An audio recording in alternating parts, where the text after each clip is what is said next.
mengucapkan salam sehat dan terima kasih atas waktu Bapak dan Ibu semua yang hari ini sudah ikut bergabung dalam acara webinar bersama PT BRK Hardaya Perkasa yang bersama VMware dan bersama Virtus Teknologi Indonesia. Ya, semoga semua yang hadir dalam acara virtual hari ini dalam keadaan sehat ya. Nah, hari ini kita mengangkat tema dalam webinar kali ini yaitu Modernize Your Data Center with Agnostic and Agile HCI Solution from VMware vSAN.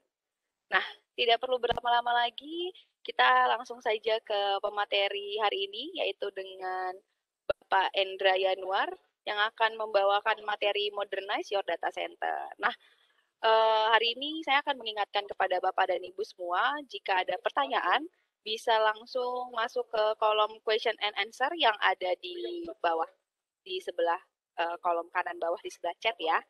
Gitu. Nah, jangan lupa tolong diikuti juga hari ini sampai acaranya dengan selesai, karena hari ini akan ada quiz dan akan ada lucky draw di akhir acara. Seperti itu.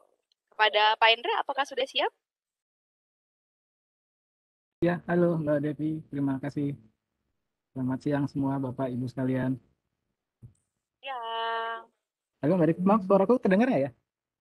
suaranya terdengar Pak, namun Oke. slide presentasinya belum muncul nih. Oh, emang belum dimunculin.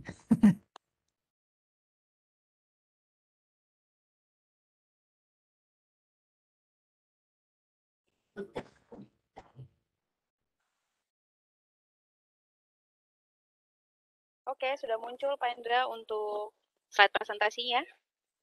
Ya, oke. Pak Indranya tapi belum muncul nih mungkin. Oh, Bisa di open cam Pak. mau dimunculin ya? Ya, halo. Oke, terima kasih. Ya, terima kasih Mbak Devi. Oke, aku langsung mulai aja atau bagaimana Mbak Devi? Ya, silakan Pak Indra, bisa langsung dimulai untuk slide presentasinya.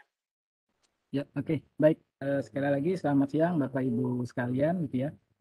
Terima kasih sebelumnya saya ucapkan atas kesediaannya untuk meluangkan waktu untuk bisa ikut hadir di acara webinar yang diadakan BRK pada hari ini.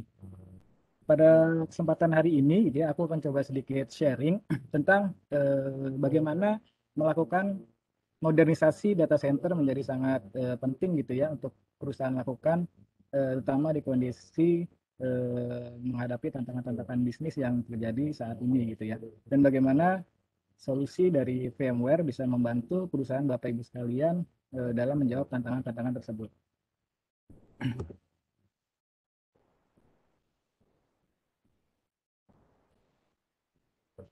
Oke,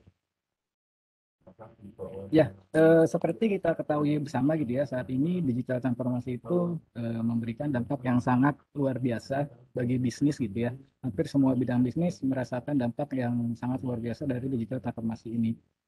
Nah, yang paling banyak merasakan atau sangat berdampak adalah untuk industri-industri atau usaha-usaha kecil dan menengah, di mana mungkin kalau kita lihat, kita bisa analogikan di gambar ini adalah perusahaan tersebut sebagai sebuah kapal yang kecil gitu ya, dia harus bisa menahan gelombang badai yang sangat besar gitu.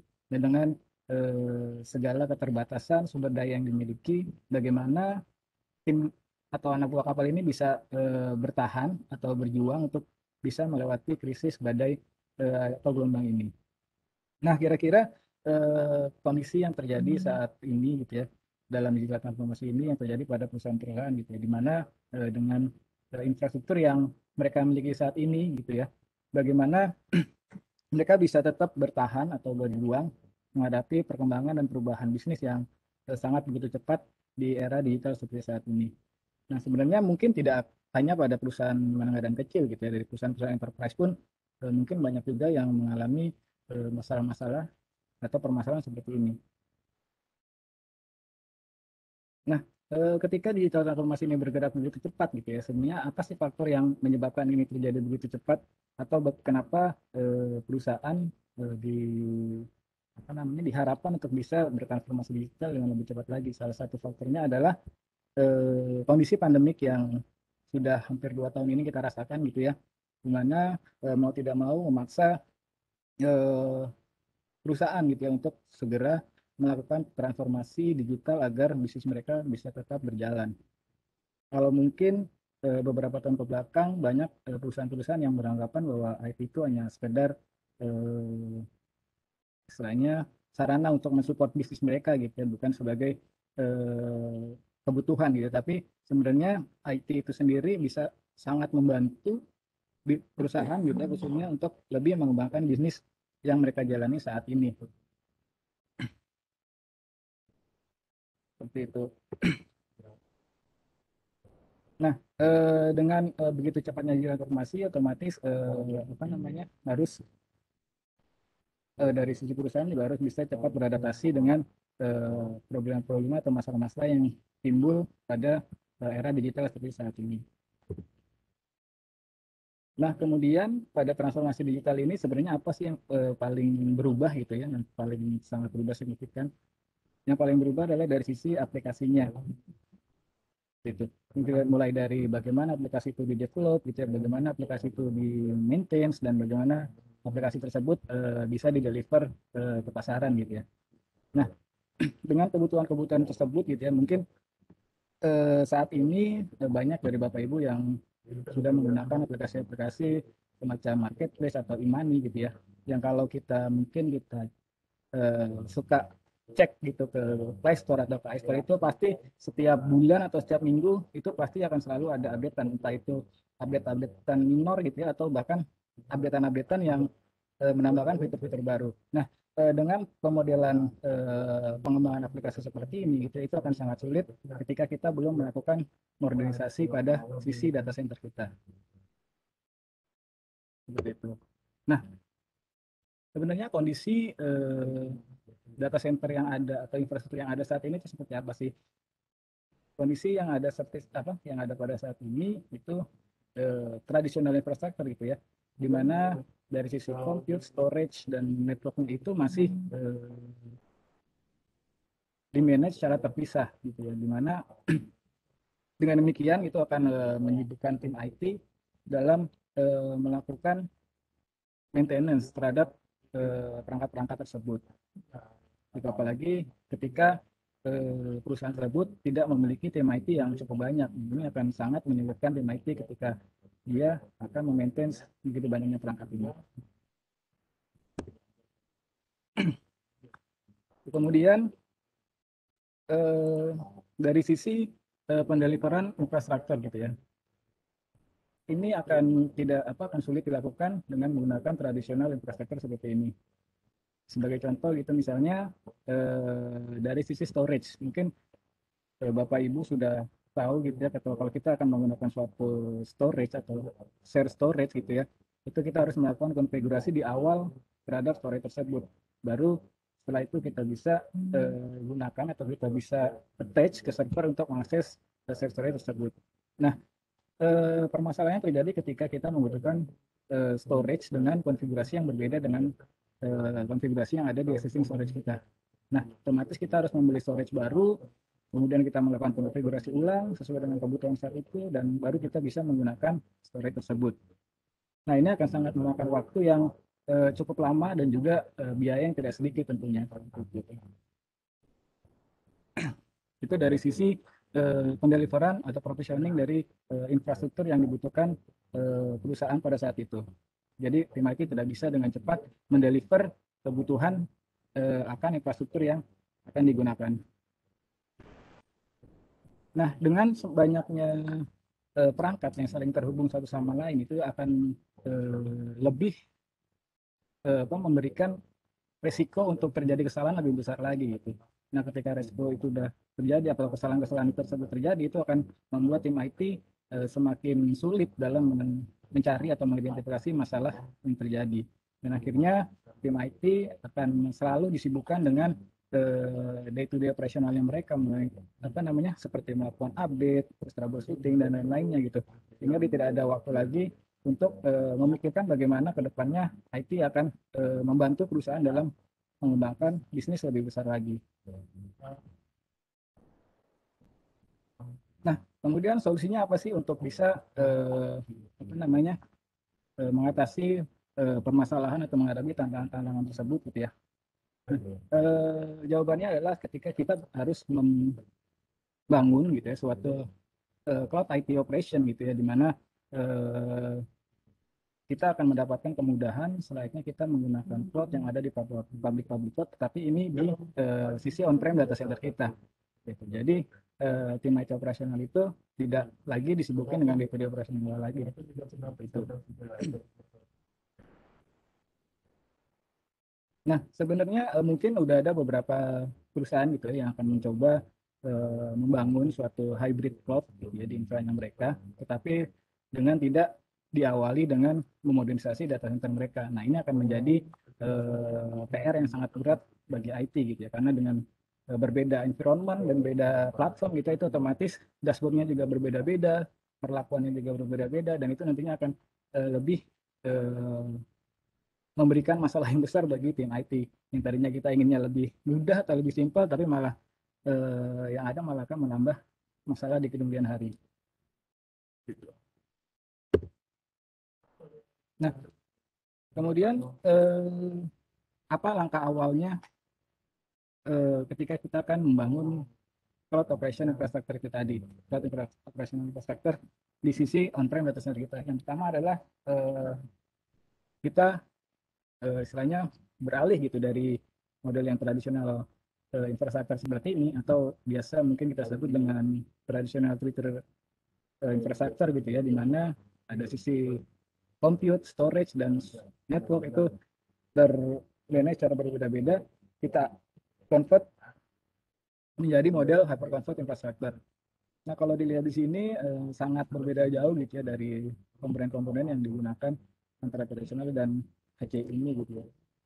Mungkin kalau tadi di video di awal itu sempat ada disampaikan kita tidak perlu lagi pusing memberikan cabling gitu ya, di mana cabling itu salah satu apa ya, untuk tim IT operasional itu yang sangat merepotkan gitu ya, kita melakukan cabling seperti itu. Jadi langkah awalnya adalah kita mengubah tradisional infrastruktur kita merubah menjadi hyperconverged infrastructure. Nah, kalau dari sisi dashboard gitu ya, kalau tadi maintenance-nya, kalau tadi kita untuk storage kita maintain sendiri, untuk compute-nya kita maintain sendiri, dan networking juga kita maintain sendiri. Nah, ketika kita menggunakan hyperconverged ini, khususnya vSAN, kita akan bisa menghandle atau memanage itu semua hanya dalam satu single dashboard saja. Mungkin sudah banyak itu di sini yang menggunakan vSphere gitu ya, sudah melakukan virtualisasi di server mereka menggunakan vSphere dan menggunakan vCenter. Nah, vSAN ini nantinya ketika kita akan menggunakan vSAN ini akan di-manage melalui vCenter tersebut. Gitu. Jadi mengurangi kesalahan-kesalahan ketika kita mengoperasikan vSAN ini, karena dashboardnya udah familiar nih, nggak beda-beda dashboard seperti itu. Nah, lebih jauh tentang hyperconverged ini, apa sih yang kita dapat gitu ya? Yang pasti adalah simplicity. Kalau tadi di tradisional Twitter arsitektur begitu banyaknya perangkat, begitu banyaknya komponen yang mesti kita gunakan gitu dari, sedangkan di HCI ini kita hanya butuh dari sisi server dan switch-nya saja gitu yang berguna untuk menghubungkan dari server-server ini tadi. Terus dari sisi cost juga, kalau di tradisional Twitter arsitektur kita butuh untuk beli share storage gitu ya, di sini kita tidak perlu lagi berinvestasi dari sisi share storage-nya. Dan untuk scalability-nya juga, kalau tadi di video awal juga sempat kita lihat bagaimana mudahnya ketika kita akan melakukan scale up ataupun scale out gitu ya. Untuk scale up-nya kita tinggal, kalau ada kapasitas dari server yang penuh, kita tinggal nambahkan hard disk gitu ya. Disk di masing-masing servernya itu tadi, itu bisa langsung kita klaim istilahnya nanti di dashboard centernya, dan itu sudah bisa langsung kita gunakan. Nah, kemudian dari sisi performance, karena dalam AC ini memanfaatkan storage yang ada di internal server-server tersebut gitu ya, otomatis secara nggak langsung performa juga pasti akan lebih meningkat, karena tidak butuh lagi tambahan jalur koneksi yang menghubungkan antara eh, server dan share storage kalau kita menggunakan share storage seperti itu.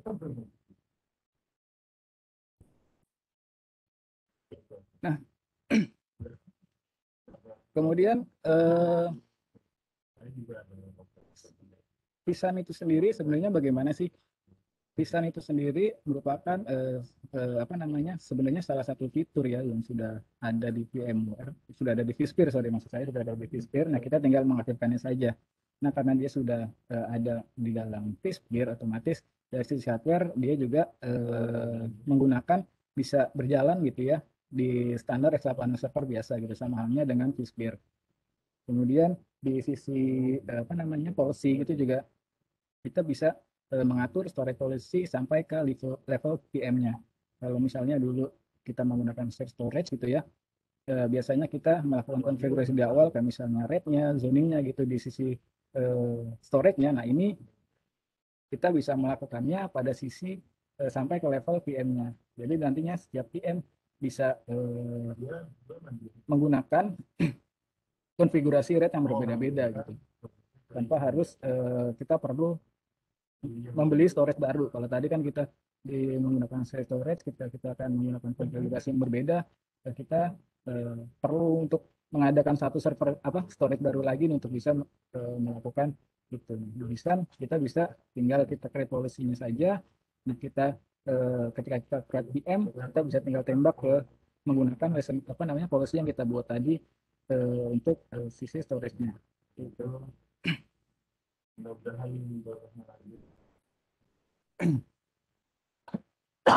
Ya, sorry. Nah, karena apa namanya, vSAN ini ada di satu level sama dengan vSphere gitu ya, jadi komunikasi yang ada gitu ya berjalan berada di level kernel gitu ya. Jadi kita tidak perlu lagi menyediakan satu VM appliance gitu ya yang digunakan untuk manage vSAN ini. Jadi vSAN-nya udah ngobrol di level hypervisor-nya gitu. Sehingga dari sisi apa namanya resource itu bisa digunakan dengan lebih maksimal lagi. Nah, vSAN ini sendiri sebenarnya disebut VMware menyebutnya software defined storage gitu ya.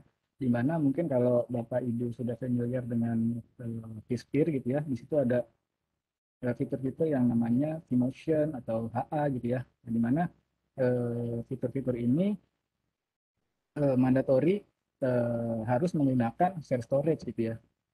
Nah, di vSAN ini hadir gitu ya dengan menggunakan internal storage yang ada di masing-masing server tersebut menjadi sebuah share storage yang digunakan untuk menggantikan eksternal share storage itu tadi, sehingga kita tidak perlu lagi invest dari sisi hardware-nya. Nah, ini kita menyebutnya sebagai software defined storage. Nah, kalau dari implementation detailnya, kita ada sebenarnya ada 3 hal yang perlu diperhatikan gitu ya. Yang pertama dari sisi compute, bahwasanya kalau kita ingin mengimplementasikan vSAN ini, kita membutuhkan minimum 3 host gitu ya untuk vSAN standar development gitu ya. Kita membutuhkan 3 host, dan maksimum kita bisa sampai dengan 64 host. Nah, untuk hardware-nya itu sendiri di vSAN ini tidak tergantung dengan salah satu brand tertentu gitu ya. Selama server tersebut kompatibel dengan vSAN Ready Nodes gitu ya, itu bisa digunakan. Entah itu dari HPE atau dari Dell atau dari Fujitsu, Lenovo, itu kita bisa eh, gunakan untuk membangun vSAN ini. Bahkan misalnya ketika di awal implementasi mungkin Bapak Ibu menggunakan Dell gitu ya untuk implementasi. Nah, ketika di tengah jalan ternyata untuk kapasitinya sudah penuh gitu ya, butuh nambah host baru. Nah, itu kita bisa tidak harus menggunakan Dell lagi, tapi kita juga bisa mungkin menggunakan Fujitsu atau Lenovo gitu ya. Selama dia kompatibel dengan Ready Notes, kita bisa menggabungkan host tersebut ke dalam cluster vSAN kita yang existing gitu ya. Nah, kemudian kita juga bisa melakukan pengecekannya gitu ya untuk ngecek apakah kompatibel nggak sih ini server kita itu dari vSAN Compatibility Guide gitu ya. Itu ada di webnya VMware. Kita bisa ngecek sebenarnya hardware yang ada saat ini kompatibel nggak sih dengan kalau kita mau mengimplementasikan vSAN ini. Nah, kemudian ada vSphere HCL atau hardware compatibility list gitu ya. Mungkin kalau Bapak Ibu sudah biasa menggunakan vCenter gitu ya, di situ ada nanti ada menunya gitu ya, ketika kita buat ngecek sebenarnya perangkat-perangkat kita ini kompatibel nggak sih sama vSAN ini gitu ya. Itu nanti bisa dilihat di situ. Nah, kemudian yang kedua dari sisi storage-nya. Storage-nya ini di Visan kita dibagi menjadi dua bagian gitu ya, cache tier dan capacity tier. Untuk cache tier-nya ini diharuskan menggunakan flash based device gitu ya, atau flash drive minimum satu gitu. Dan untuk capacity tier-nya itu kita bisa menggunakan baik itu flash maupun traditional drive biasa gitu ya, dengan sampai maksimum 7 disk. Atau eh, ketika kita menggunakan cache tier dan capacity tier all flash gitu ya, itu kita menyebutnya dengan all flash Visan. Tapi ketika kita menggunakan eh, kombinasi antara flash drive dan disk drive gitu ya, itu disebut dengan hybrid Visan. Nah, kemudian dari sisi networkingnya, untuk hybrid Visan itu kita mewajibkan untuk mengharuskan atau minimum requirement-nya adalah 1 gigabit gitu ya, dedicated. Dan untuk share-nya kita bisa menggunakan 10 gigabit second gitu, koneksi dengan 10 gigabit second. Nah, sedangkan untuk all flash itu recommended-nya 10 gigabit ke atas. Seperti itu.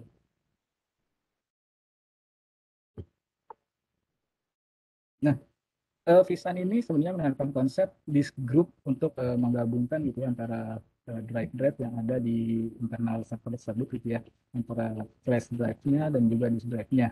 Di mana untuk masing-masing server gitu ya, kita bisa membuat disk group itu sampai dengan 5 disk group. Sedangkan untuk capacity device-nya itu kita bisa menggunakan sampai dengan 7 device gitu.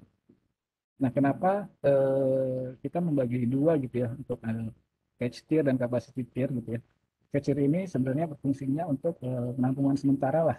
Jadi ketika eh, kita melakukan penulisan data gitu ya, data yang ditulis itu akan masuk dulu ke catch tier ini. Kemudian ketika data tersebut sudah lama tidak terpakai, baru kita dipindahkan ke eh, capacity tier-nya seperti itu. Jadi kalau emang data itu sering diakses, dia akan tetap selalu ada di cache itu. Jadi untuk aksesnya bisa lebih cepat lagi.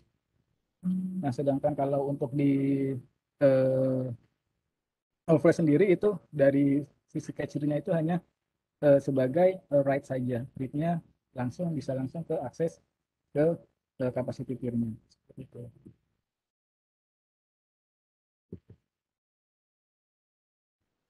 Nah, ini yang tadi udah sempat dibahas di video, juga sempat dibahas ya, masalah scale up dan scale out itu ya, bagaimana mudahnya ketika kita akan melakukan scale up dan scale out. Jadi ini akan sangat membantu dari segi capex-nya. Nah, selanjutnya ada Visan ACI Mesh. Visan ACI Mesh ini memungkinkan gitu ya, kalau Bapak Ibu punya satu Visan cluster gitu ya, itu memungkinkan Visan data store yang ada di Visan cluster itu digunakan oleh cluster lain yang bukan Visan cluster gitu. Jadi misalnya ada dua cluster, yang satu Visan cluster dan yang satu lagi bukan, tidak menggunakan Visan cluster gitu ya, itu dia bisa mengakses menggunakan data store, Visan data store yang ada di satu clusternya itu tadi gitu. Nah, kemudian ada Visan File Service. Visan File Service ini seperti mirip dengan file sharing gitu ya, atau file server, di mana file-file yang ada di Visan Data Store ini bisa di-sharing baik itu ke user ataupun ke VM lain yang akan menggunakan file tersebut. Seperti itu.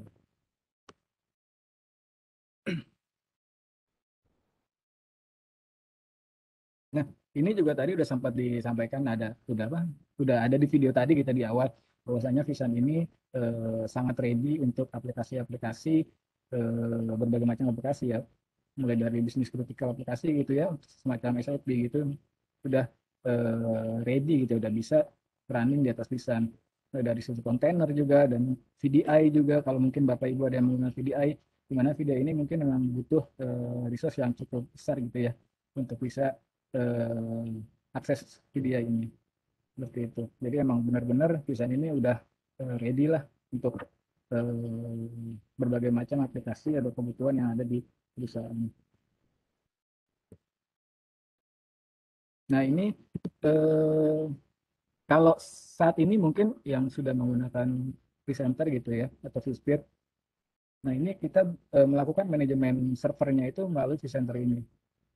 Dan untuk storage-nya kita pasti ada satu manajemen tersendiri gitu ya untuk melakukan manajemen storage kita. Nah, ketika kita menggunakan vSAN, gitu ya, karena vSAN ini sudah masuk di dalam vSphere gitu ya, salah satu fitur di dalam vSphere, itu kita hanya tinggal mengaktifkannya aja gitu. Kita hanya tinggal klik saja dan untuk server dan dari compute dan storage-nya udah bisa kita manage dalam satu single dashboard gitu melalui vCenter itu tadi.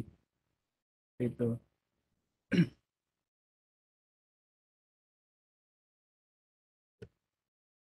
Nah, ini sebenarnya HCI ini atau vSAN ini merupakan langkah awal gitu ya ketika Bapak Ibu ingin membangun suatu cloud IT operation yang tadi sempat saya sampaikan di awal untuk lebih membantu IT dalam melakukan manajemen data center atau infrastruktur mereka.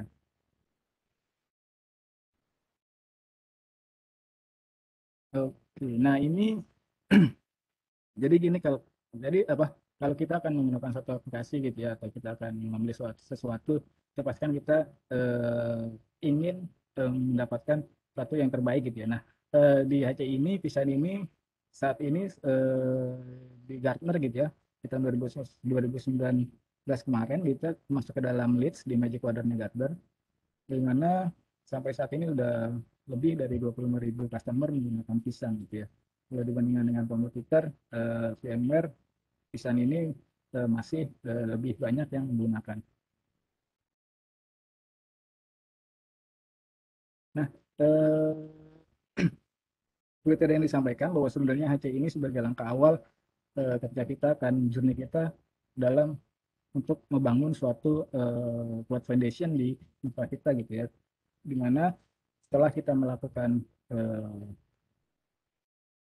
apa namanya virtualisasi dari sisi compute dan juga storage-nya, kemudian kita bisa lanjut jika kita akan melakukan journey ke cloud gitu ya, kita bisa menggunakan method virtualization dan ini ada di VMware itu ada namanya NSX gitu ya. Kemudian setelah uh, compute storage dan network semua tervirtualisasi, selanjutnya adalah bagaimana kita mengotomatisasi itu semua gitu. Jadi ketika ada tim yang membutuhkan satu infrastruktur baru, mereka bisa langsung create infranya mereka sendiri gitu, tanpa harus melakukan request dulu sebelumnya ke IT. Ini akan sangat membantu khususnya untuk tim developer gitu ya, ketika mereka akan membuat suatu aplikasi baru bisa cepat langsung digunakan seperti itu. Nah, ini modelnya nanti jadi kayak semacam Play Store lah gitu. Jadi ada katalog-katalog yang bisa apa namanya mereka gunakan. Mereka bisa langsung bangun infranya mereka sendiri.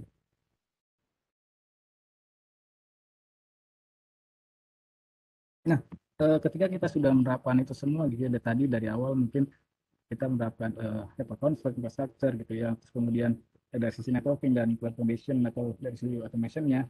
Nah, sebenarnya ini akan lebih dari sisi IT gitu ya. Kalau tadi kita sibuk dengan manage dan upgrade perangkat-perangkat mereka satu-satu gitu ya dengan kita menggunakan HCI atau Visan ini kita bisa dengan mudah kalau kita akan melakukan update software gitu ya.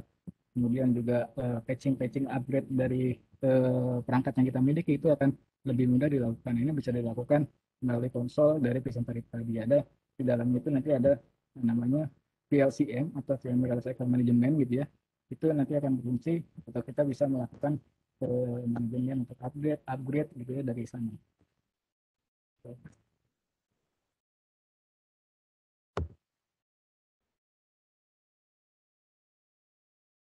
Nah, kemudian adalah ini tadi dengan kita sudah menggunakan ini kita bisa dengan lebih cepat gitu ya memberikan kebutuhan-kebutuhan infrastruktur yang akan digunakan oleh tim lain gitu ya. Kalau tadi di awal mungkin kita harus ada barang yang kita order dulu segala macamnya. Nah, dengan ini kita bisa baik itu dia mau merequest dari sisi virtual mesin ataupun dari sisi kontainer itu bisa kita lakukan. Nah, ini polisinya juga kita bisa atur masing-masing tergantung dengan kebutuhan yang akan digunakan. Nah, selanjutnya ini akan lebih memudahkan gitu ya bagi tim IT ketika mereka nantinya akan melakukan penambahan workload di public cloud gitu ya, misalnya di entah itu di AWS atau di Azure atau di Google Cloud Platform gitu ya, itu akan bisa dengan mudah di-maintain oleh admin yang ada, karena pada dasarnya dashboardnya satu dashboard itu tadi, vCenter itu tadi gitu ya. Jadi toolsnya sama, orangnya sama, prosesnya pun sama gitu. Jadi akan lebih memudahkan IT ketika mereka melakukan operasionalnya gitu. Baik itu apa namanya yang ada di on-prem data center mereka, di edge maupun yang ada di cloud, itu manajemennya semua sama, satu single dashboard saja. Nah, akhirnya ketika kalau tadi di awal itu kita seperti kapal kecil gitu ya, yang terancam badai, ya dengan kita menerapkan atau kita melakukan modernisasi dari sisi data center kita, harapannya adalah kita bisa mengarungi lautan luas ini dengan lebih tenang gitu. Intinya dari tim IT sebenarnya bisa tidur nyenyak lah gitu, dalam tanpa memikirkan lagi, wah data center kita mati nggak nih, apa yang masalah lagi nggak nih ya gitu. Jadi bisa lebih tenang gitu ya dalam mengarungi eh, khususnya gitu ya perubahan dan perkembangan bisnis yang sangat cepat saat ini. Nah, ini dari sisi pricingnya atau package-nya gitu ya. Vision ini ada terdiri dari ada Vision standar, Vision advance, dan enterprise gitu. Nah, di Vision enterprise ini kita bisa melakukan storage cluster gitu ya, di mana mungkin kalau Bapak Ibu ada yang memiliki dua lokasi site yang berbeda gitu ya. Ini kita bisa membangun Vision di mana untuk witness servernya itu kita bisa bangun di satu lokasi saja, dan di lokasi yang lain itu bisa menggunakan witness yang ada di pusat. Nah, itu bisa di manage secara bersamaan. Nah, untuk ini itu bisa dilakukan di Vision yang versi enterprise itu. Kalau untuk yang lain-lainnya eh, sama gitu ya kita udah. Nah, untuk standar ini masih belum support all flash gitu ya, dia hanya apa namanya, oh sorry, udah support all flash hardware, udah bisa juga web.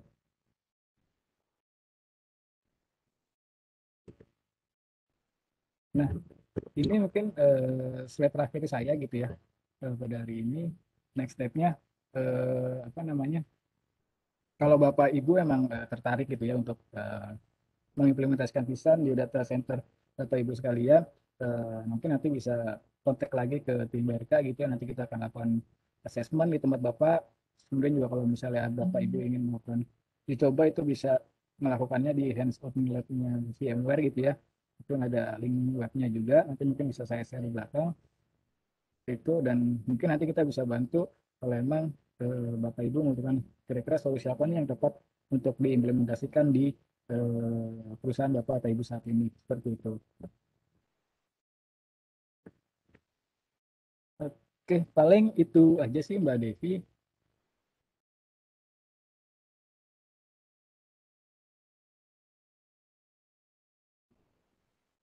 Kalau Pak Indra, udah bisa dengar Halo, suara saya ya?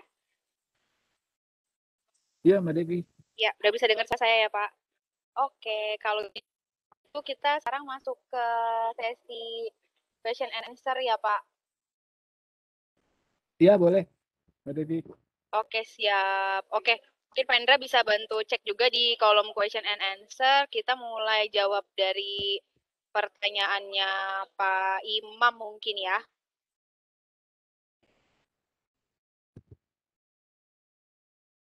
Sebentar aku. Oke, sambil Pak Indra membaca pertanyaan yang ada di kolom question and answer, saya ingatkan lagi nanti setelah ini akan ada kuis yang berhadiah untuk 3 orang pemenang yang akan mendapatkan voucher OVO ataupun GoPay begitu ya. Dan nanti di akhir acara juga akan ada lucky draw untuk 2 orang pemenang. Seperti itu. Jadi stay tune sampai acara ini selesai. Nah, uh, mungkin Pak Indra bisa dibantu Pak untuk pertanyaan pertama mungkin.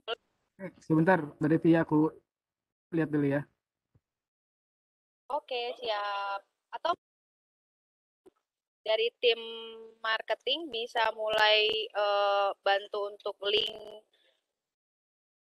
uh, feedback form untuk nanti memudahkan dalam pengambilan pemain untuk Lucky Draw itu. Dan untuk diingatkan kembali untuk feedback form mohon diisi dengan nomor telepon dan nomor WhatsApp, kemudian menggunakan email company ya pada ibu semua. Gitu. Mungkin dari tim marketing bisa bantu share di kolom chat box ya.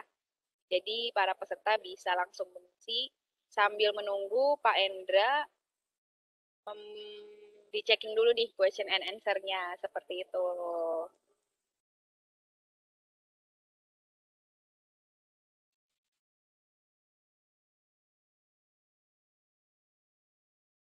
Oke.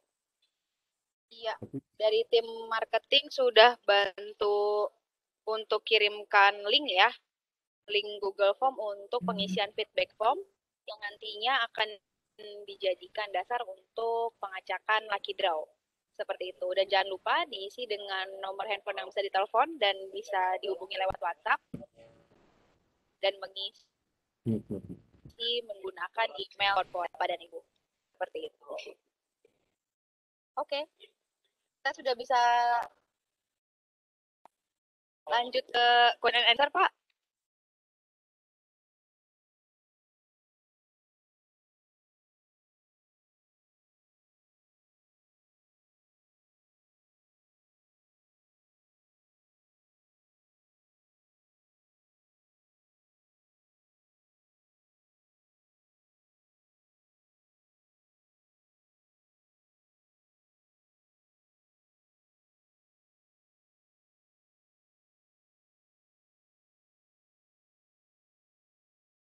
Indra, bisa dengar suara saya, Pak? Ya, halo Mbak Devi. Ya, Halo, bisa. Pak Indra. Oke, Ya, halo. gimana, Pak? Dengar nggak suara aku, Mbak? Kita Ya, oke, aku akan coba mulai jawab dari ya. pertanyaan Pak Imam, Pak Imam, boleh? ya, oke. Pak Imam bertanya sejauh mana sistem data center bisa disimplify. Kalau ya, kemudian apakah security dan network juga masuk ke dalam HCI? Oke, kalau sejauh mana data center bisa disimplify, itu seperti tadi saya sampaikan, kita bisa melakukan manajemen gitu ya, memanage infra kita ini hanya dalam satu single dashboard saja gitu ya. Nah, ini otomatis sangat melakukan simplify gitu ya untuk dari sisi manajemennya. Nah, kemudian untuk dari sisi security dan network di VMware ini sebenarnya ada solusi yang namanya NSX gitu ya. Ini untuk lebih lebih apa namanya untuk lebih memaksimalkan kalau emang dari Pak Imam membutuhkan untuk dari sisi security-nya seperti itu. Nah, kemudian dari Pak Budi Hertanto gitu ya, apakah dalam VMware Aceh ini sudah mengakomodir penambahan kapasitas disk saja tanpa perlu menambah compute, misalnya menambahkan SAN atau storage, kalau belum menambahkan. Nah, kalau untuk menambah kapasitas disk saja gitu, itu bisa Pak kita lakukan selama itu tadi dalam satu host itu masih ada kapasitas untuk menambahkan disknya gitu ya. Kalau tadi saya sampaikan untuk satu host itu maksimal kita bisa membangun disk group sebanyak 5 disk group gitu ya, di mana masing-masing disk group itu bisa memiliki 7 disk drive gitu ya. Nah, selama itu masih ada, itu kita bisa menambahkan langsung disk-disk yang eh, dibutuhkan gitu ya, seperti itu.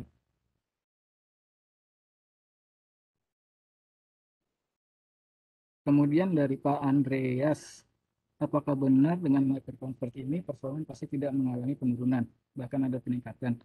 Kira-kira berapa peningkatan performa yang dihasilkan? Terus yang kedua, kantor saya masih menggunakan vSphere, seberapa besar cara implementasi ya, dan di dan efisiensi yang didapat apabila kami beralih ke solusi lisan. Nah, sebenarnya untuk jawaban nomor dari Pak Andreas ini, sebenarnya kita mesti melakukan penghitungan dulu sih Pak, mulai dari sebenarnya seberapa besar workload yang ada gitu ya, bagaimana spek servernya Bapak kayak gitu. Itu sebenarnya kita harus melakukan, kita nggak bisa apa namanya mengatakan secara langsung gitu ya, untuk bagaimana penurunan dan peningkatannya seperti itu. Kemudian yang untuk nomor duanya juga ini dari sisi nilai investasi juga kita harus melakukan penghitungan gitu atau assessment terhadap infranya Bapak yang ada saat ini. Gitu. Kemudian yang ketiga dari Bapak Yong Ong Ong ya, katanya kami menggunakan VMware dan salah satu fiturnya ada standard switch dan distributed switch, VLAN dan lain-lain. Apakah bisa dijelaskan best practice untuk pemakaian dari eh, fitur-fitur tersebut? Apakah terdapat link? Halo? Ya, halo Pak Indra. Sorry, sorry, sebentar kok hilang Q&A-nya saya. Q&A-nya kenapa Pak? Sebentar, sebentar.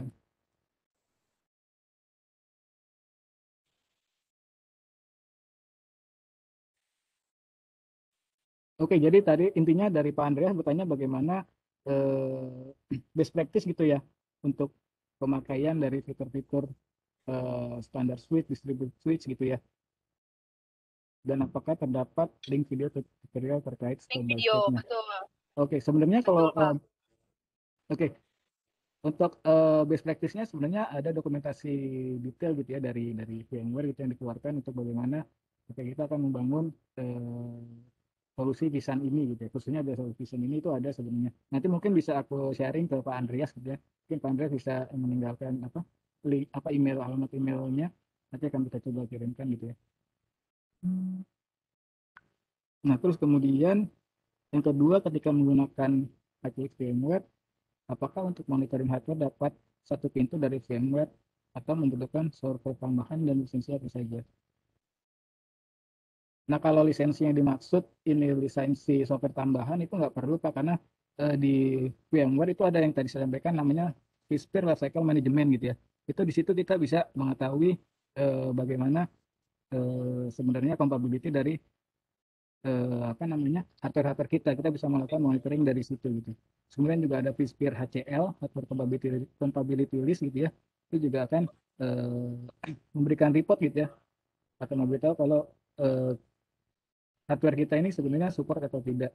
Nah, cuman untuk HCL ini, Fisker HCL ini harus terhubung ke internet sih Pak, untuk selalu update database HCL-nya itu sendiri.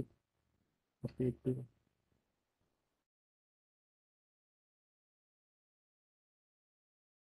Oke, paling Oke. itu yang Mbak Desi ya. Ya, thank you Pak Indra. Mungkin nanti Ya, kalau paling nanti aku minta masih ada emailnya Pak yang Andreas gitu ya. Pak Yong Pak Ong Andre, ya, sorry ya tadi yang Pak Yong. Pak Yong Oh Ong iya, oke. Pak Yong ya on. yang bertanya terkait Oke. video tutorial ya. Ya, betul. Nah, untuk Pak Andreas Oke sendiri siap, paling thank nanti you kalau Pak emang Indra.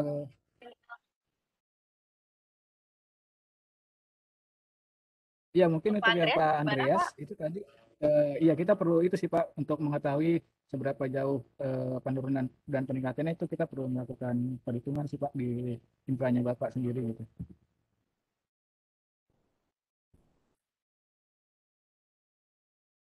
Oke, jadi butuh diakses lebih lanjut seperti itu ya Pak. Ya, Ya, oke. Terima kasih Pak Indra untuk paparan hari ini. Nah, ya Mbak Devi sekarang sama-sama. kita lanjut ke kita Ya sama-sama sekarang Pak Andreas. ke feedback form. Kita bisa di marketing shortcut ataupun linknya tadi sudah ditaruh di kolom chat ya. Nanti jam 14.58 saya akan kembali lagi dan kita akan memulai kuis di mentimeter.com. Seperti itu. Saya akan tunggu di 14.58 ya Bapak dan Ibu sekalian. Kita akan break sebentar selama 3 menit untuk pengisian feedback form. Dan kemudian sehabis ini kita akan ada kuis di mentimeter.com dengan pemenang sebanyak 3 pemenang.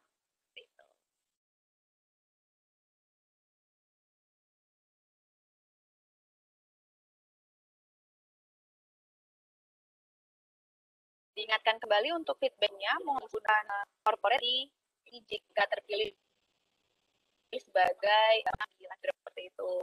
Baik, nanti saya akan kembali di 14.58. Terima kasih.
Ya, sudah di 14.58. Oke, masuk ke sesi kuis selanjutnya. Kita akan menunggu tim marketing untuk bisa. Oke, sudah ada di kolom chat. Jadi Bapak dan Ibu semua bisa masuk di laptop ataupun di device mobile device Bapak dan Ibu sekalian. Dan bisa masuk ke alamat web www.menti.com dan nanti memasukkan kode yaitu 67096482 seperti itu. Oke, kita masuk di menti.com.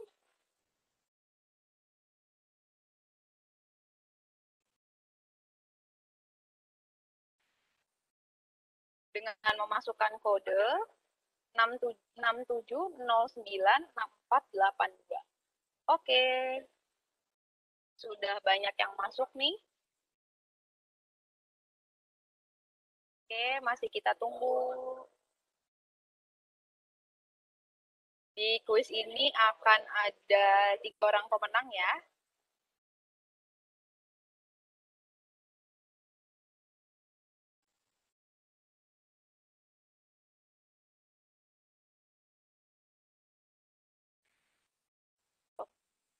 Oke, masih kita tunggu sebentar lagi.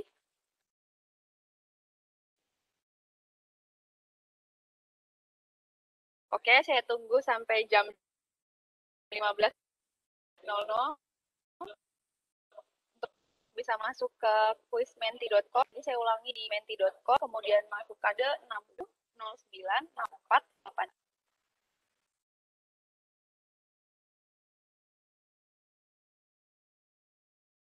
Oke, karena sudah jam 3 kita tutup. Mungkin bisa dibantu untuk pertanyaan pertama. Jadi kita akan ada 5 pertanyaan ya, Bapak dan Ibu semua.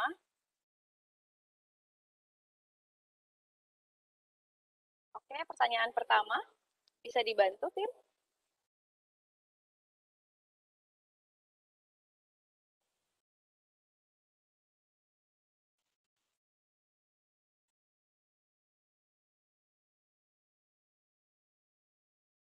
Oke, kita masih menunggu.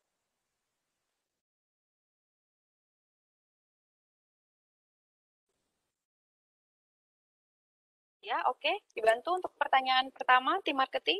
Bisa di next slide.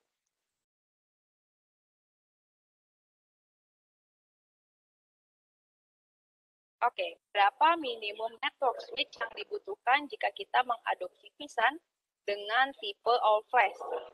Itu ada 10 gig, 1 gig, atau yang 12 gig. Ya, oke. Masih kita tunggu 10 detik terakhir. Bisa dijawab cepet-cepetan.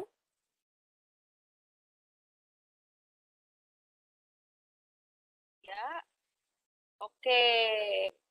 Ya, siapa nih yang menjadi leader pertama? Yaitu Pak Budi Hertanto. Wah, Pak tercepat nih Pak. Cepat banget ngekliknya berarti ya.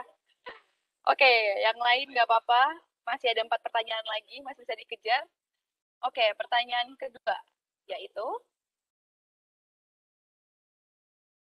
edisi yang mana yang harus dipilih jika kita ingin menerapkan stretch cluster Visan? Itu yang enterprise, standar, atau yang advance. Oke, bisa dipilih cepet-cepetan. Tapi nggak perlu khawatir karena di kuis kali ini ada 3 orang pemenang ya. 3, 2, 1. Oke, waktunya habis. Jawabannya adalah enterprise. Oke. Kita lihat leaderboard-nya.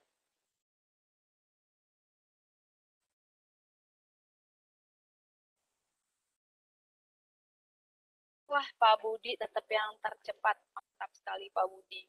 Kemudian disusul Pak Indrawan dan disusul oleh Pak Joko ya. 3 orang tercepat dan paling tepat. Oke, pertanyaan ketiga yaitu sebutkan tipe disk group pada VMware Visan, yaitu cluster disk group atau hybrid disk group atau hybrid disk group. Waduh, ada hibrida disk group, ada hybrid disk group. Baru saya sendiri sampai salah sebut nih. Jadi yang mana nih kira-kira? Cluster disk group, hybrida disk group, atau hybrid disk group? Oke, waktunya habis. Ya, yang benar adalah hybrid disk group. Ada 7 orang yang benar menjawab kali ini.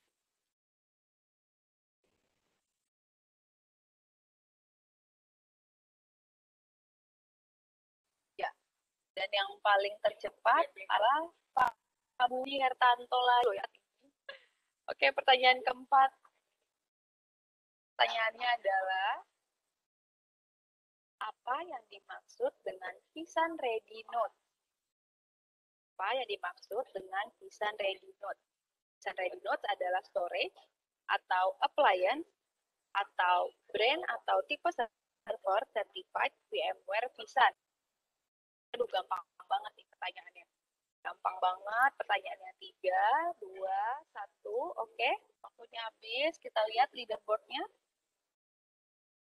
Ya, jawaban yang benar adalah brand atau type server certified VMware Visan.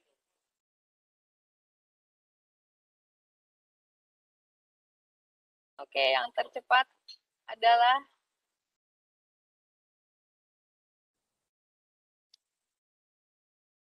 Woi, Pak Yunawan ya, yang tercepat kali ini menjawab. Oh, ya, pertanyaan terakhir ya. Berapa minimum server untuk dapat mengadopsi solusi VMware Visan? Yaitu 1 host, 3 host, ataupun 5 host. Ya,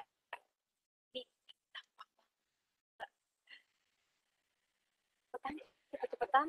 Oke, 5 detik terakhir. 1.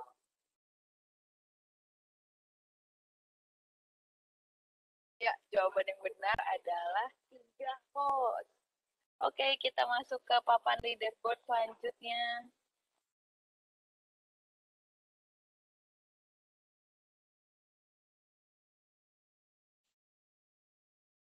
Pak Budi lagi nih yang tercepat jawabnya. Oke, oke, selanjutnya untuk pemenang kuis pada sore hari ini ada 3, yaitu saya akan menunggu dari tim ya sebentar.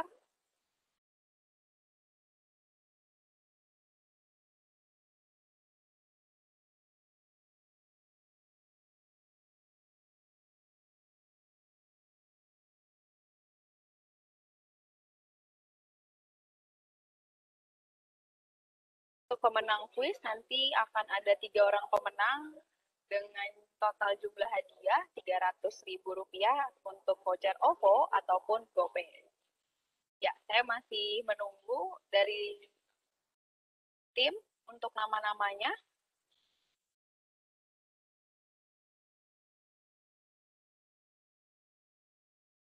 Ya, untuk pemenang pertama ada Pak Budi Hertanto, kemudian kedua ada Bapak Muflisin Belan, dan yang ketiga ada Bapak Indrawan Yoswanda. Oke. Nanti untuk ketiga orang pemenang akan dihubungi oleh tim marketing ya, dan mendapatkan voucher OVO ataupun voucher GoPay sebesar Rp100.000. Oke, kita lanjut ke acara selanjutnya, ada Lucky Draw. Untuk Lucky Draw sendiri akan ada 3 orang pemenang. Jadi kita tunggu untuk pengacakan Lucky Draw-nya, bisa dibantu tim. Ya, voucher sebesar Rp200.000 untuk OVO dan GoPay. Oke, kita pengacak sekarang untuk nomornya. Tim, tolong diacak. Untuk 3 pemenang ya Mbak Depi? Iya, untuk 3 orang pemenang, betul.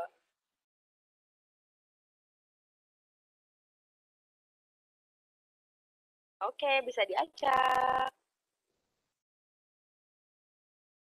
Oke, kita stop.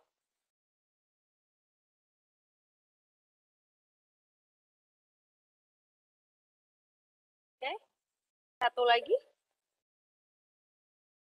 Oke, siap.